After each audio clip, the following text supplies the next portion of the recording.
திருவள்ளூர் மாவட்டம் ஆவடியில் முறையான ஏற்பாடுகள் செய்யாமல் தற்காலிக பேருந்து நிலையம் திறக்கப்பட்டுள்ளது பயணிகளிடையே கடும் அதிருப்தியை ஏற்படுத்தியுள்ளது. அதை பற்றி இந்த தொகுப்பில் காணலாம். சென்னை திருத்தணி தேசிய நெடுஞ்சாலை பக்தவச்சலபுரத்தில் 1.93 ஏக்கர் பரப்பளவில் ஆவடி பேருந்து நிலையம் அமைந்துள்ளது. ஆவடியிலிருந்து கோயம்பேடு, திருவான்மியூர், செங்குன்றம், தாம்பரம், திருவள்ளூர், பெரியபாளையம், ஆரணி, பூந்தமல்லி உள்ளிட்ட 55 வழித்தடங்களில் 221 பேருந்துகள் 1274 நடை இயக்கப்பட்டு வருகின்றன. மேலும் செங்கோட்டை, தூத்துக்குடி, திருநெல்வேலி உள்ளிட்ட தென் மாவட்டங்களுக்கும் இங்கிருந்து பேருந்துகள் இயக்கப்படுகிறது.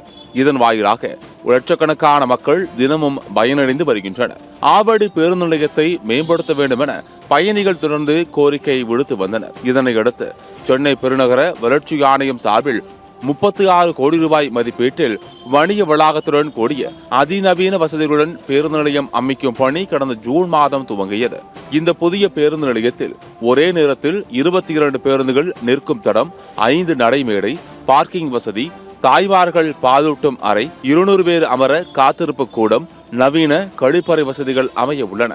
இந்நிலையில் கட்டுமான பணிகள் துவங்கி 4 மாதங்கள் ஆன நிலையில் பாதுகாப்பு முன் ஏற்பாடுகள் எதுவும் செய்யாமல் அதே இடத்திலிருந்து தொடர்ந்து பேருந்துகள் இயக்கப்பட்டு வந்தன.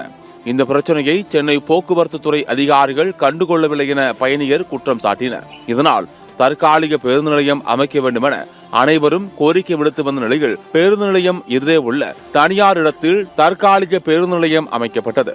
இங்கு பேருந்து வந்து செல்வதற்கு சிடிஹெச் சாலையில் சென்டர் மீடியன் இடிக்கப்பட்டு 2 பாதைகள் அமைக்கப்பட்டுள்ளது. ஆனால் பயணிகளுக்கு தேவையான நிழற்குடை மற்றும் போதுமான குடிநீர் வசதி, கழிப்பறைகள் அமைக்கவில்லை என பயணிகள் கவலை தெரிவித்துள்ளனர். நிழற்குடை வசதிலாம் இருக்குங்களா?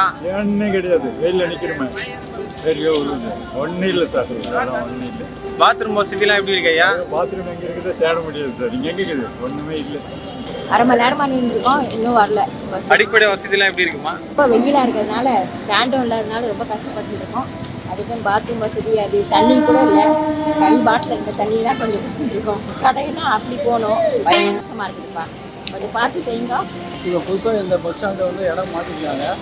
அங்கே எந்த ஃபெசிலிட்டியும் இல்லை. காரிட மூடான ஜல்லிக்கல்லை போட்டுருக்காங்க. வயசானவங்க கீழே தடுக்கி விடுற மாதிரி ஒரு நிலைமை இருக்குது. மோரோவர் இந்த இது இல்லை, பாத்ரூம் ஃபெசிலிட்டி எதுவும் இல்லை. மற்றபடி இங்கே வெயில், நிழற்குடை அந்த மாதிரி எதுவுமே இல்லை. அதனால் ஜனங்கள் ரொம்ப கஷ்டப்படுறாங்க. அதனால் இதெல்லாம் செய்யறதுக்கு முன்னாடி முன்னேற்பாடாக ஏதாவது செஞ்சுட்டு இங்கே மாற்றிருக்காங்க. எனவே தமிழ்நாடு அரசும் மாவட்ட நிர்வாகமும் உரிய நடவடிக்கை மேற்கொண்டு பயணிகளுக்கு தேவையான அடிப்படை வசதிகளை ஏற்படுத்தி தர வேண்டும் எனவும் அறிவிப்புகளை ஒலிபெருக்கி மூலம் மேற்கொள்ள வேண்டும் என்றும் கோரிக்கை விடுத்துள்ளனர். சத்தியம் தொலைக்காட்சியின் செய்திகளுக்காக திருவள்ளூர் மாவட்ட செய்தியாளர் மோகன், ஒளிப்பதிவாளர் ராபர்ட் உடன் செய்திக்குழு.